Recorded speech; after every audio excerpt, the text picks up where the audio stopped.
Oradour est un petit village tranquille en ce matin du 10 juin 1944. Il y a le tramway qui passe, certains l'ont pris pour aller à Limoges, puisqu'on n'est pas loin de Limoges, et d'autres sont partis au travail.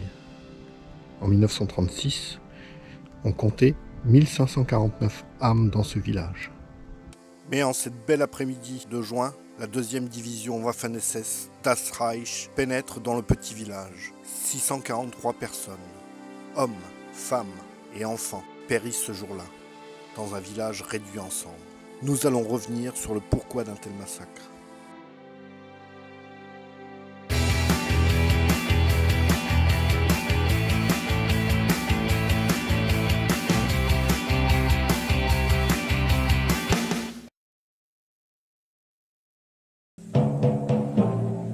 Ici Londres. Les Français parlent aux Français. Veuillez écouter tout d'abord quelques messages personnels. Les sanglots longs des violons de l'automne.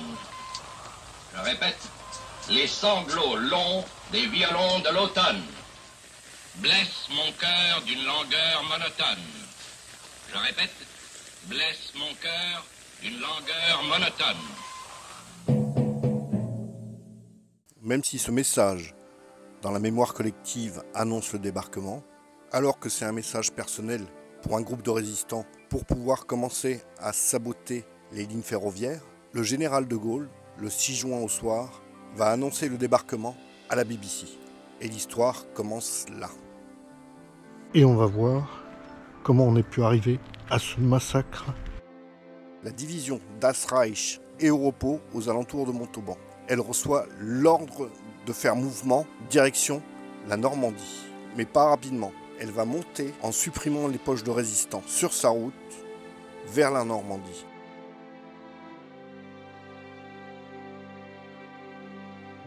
Le 9 juin, la division était à Tulle. Au matin du 9 juin, elle rentre dans Tulle, alors que Tulle avait été libérée le 7 au soir par les résistants. En voyant que énormément d'Allemands avaient été tués et blessés par la résistance, une vaste opération de représailles est menée à Tulle. 99 otages seront pendus. Et ce nombre choisi reste encore un mystère actuellement. Le jour même, un officier allemand, le major Kempf, est capturé par la résistance. Y a-t-il un lien entre l'enlèvement et Oradour-sur-Glane? Un régiment de la division Das Reich planifie une opération de grande envergure. Mais la pendaison de 99 innocents à Tulle n'est pas encore connue à Oradour en ce matin du 10 juin.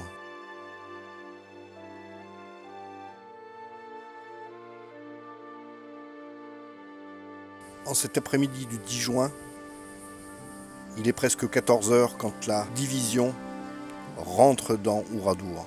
Il n'y a que 2 entrées, l'entrée du nord et celle du sud. Donc c'est facile pour eux d'encercler le village. Ils vont prétendre un contrôle d'identité pour amener tous les gens sur la place centrale.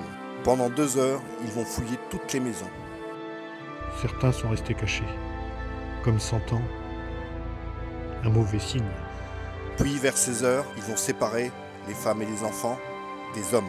On est sur la place du village et c'est ici même que les femmes, les enfants et les hommes ont été rassemblés. Puis après, ils ont mis d'un côté les femmes et les enfants et les hommes de l'autre.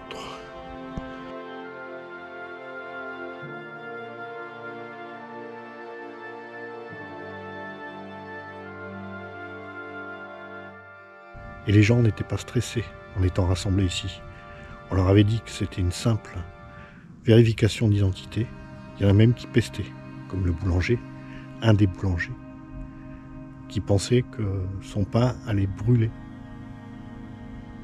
Ben, c'était pas le pain qui allait brûler.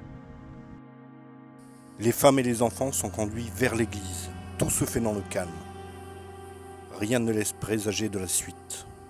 Par petits groupes, les hommes sont emmenés dans 5 grands garages disséminés dans le village. Les hommes, on les emmène dans d'autres lieux. Puis, un claquement s'entend dans tout le village. En fait, c'est un signal. C'est le signe du début du massacre. Soudain, les soldats se mettent à tirer. Dans les granges, les hommes tombent les uns sur les autres. On les achève d'une balle dans la tête et on les recouvre de paille et de fagots. Puis on incendie les cadavres. C'est dans l'église que furent emmenés femmes et enfants. On va y entasser 246 femmes et 207 enfants. En arrivant dans l'église, une boîte était sur 2 chaises, avec des mèches. Les Allemands ont allumé les mèches et refermé les portes. L'intention était de faire s'effondrer la voûte de l'église sur les femmes et les enfants. Mais l'explosion n'était pas assez forte. Les vitraux sont partis en éclats et une épaisse fumée a envahi l'église. S'apercevant que la voûte n'est pas tombée, les soldats retournèrent dans l'église pour mitrailler et jeter des grenades. Ils ont mis le feu à l'église et on entendait toujours des cris à l'intérieur. On peut encore voir les impacts de balles sur le maître-autel. La chaleur devait être telle que la cloche a fondu. Pour faire fondre la cloche, on doit être aux alentours de 1200 degrés. C'est d'après ce récit de la seule rescapée de l'église, Marguerite Roufange, qui s'était échappée par le vitrail derrière le maître-autel, qui nous a restitué les détails. En rentrant dans l'église pour déblayer, les cendres allaient jusqu'aux genoux. Seul un corps a été identifié dans le confessionnal, le corps d'un petit garçon dont son père avait reconnu son couteau. Puis le village est pillé et incendié. La volonté de tuer ne fait aucun doute. On ne détruit pas un village en quelques heures sans l'avoir planifié. Il n'y a pas un bruit, il n'y a personne. Je peux te dire que l'atmosphère est oppressante et très étrange. Après 18 heures, Jean Pallier arrive en camion en vue du village. Il est arrêté avec ses compagnons de voyage à 300 mètres de l'entrée du village et autorisé à rester sur place après une fouille. Puis rejoint par les passagers du tramway, habitant au Radour ou s'y rendant. Le groupe d'une quinzaine de personnes est arrêté vers 20 heures et, après plusieurs vérifications d'identité, relâché avec ordre de s'éloigner du village. Un sous-officier parlant correctement le français déclare aux membres du groupe « Vous pouvez dire que vous avez eu de la chance ».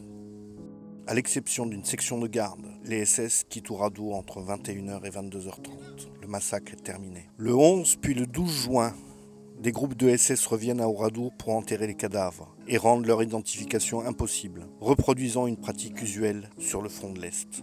Chaque maison porte une plaque avec le nom de son propriétaire et son métier. Oradour a été choisie car elle était sans résistants et facile à encercler. Le but était de n'avoir aucun accrochage avec la résistance.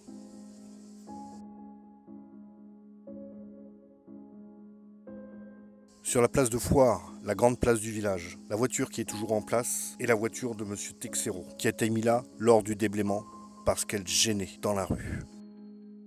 Mais la division Das Reich n'était pas à son premier coup d'essai.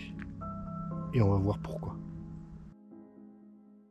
La division était directement sous les ordres de Himmler. Elle a commis une centaine de milliers de crimes et s'est faite une terrible réputation dans sa lutte contre la résistance sur le front de l'Est. En pratiquant la terreur, une guerre psychologique sanglante, en pratiquant des massacres. En Ukraine, 600 Oradour-sur-Glane ont été perpétrés sur son sol. C'est ce qu'ils savaient faire, massacrer des civils, sous prétexte de combattre des résistants. C'est leur technique. Bien rodés sur le front de l'Est, massacre dans le calme en aidant ceux qui ont du mal à marcher ou en portant les enfants.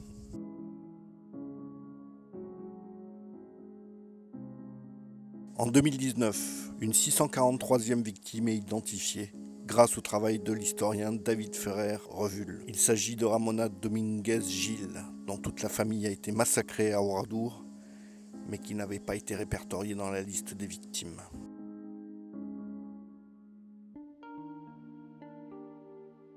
Sur la place de l'église, l'arbre de la liberté, planté en 1848, continue à vivre, lui qui servait pour l'affichage.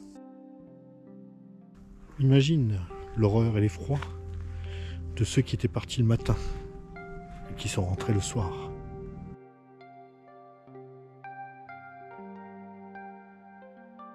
Après la guerre, on passa quelques personnes au tribunal.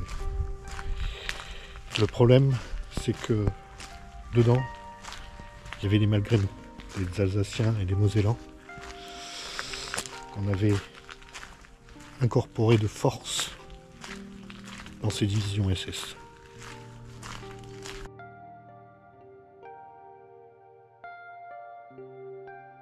On avait pensé à rebâtir le village.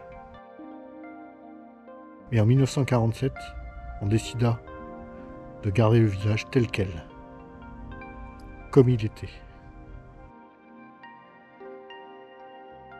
Et on décida de construire un nouveau village à la sortie. Et de garder celui-là en l'état. Pour ne pas que ça recommence. Pour se souvenir.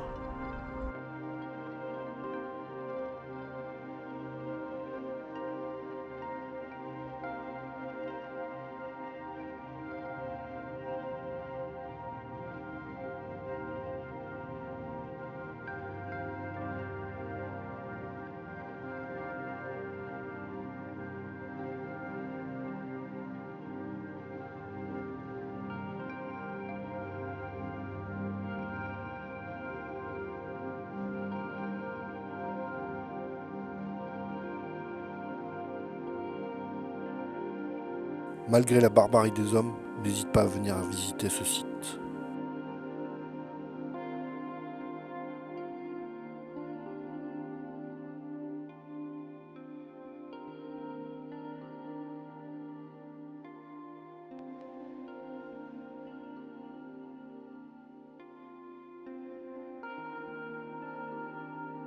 L'important, c'est pas la destination.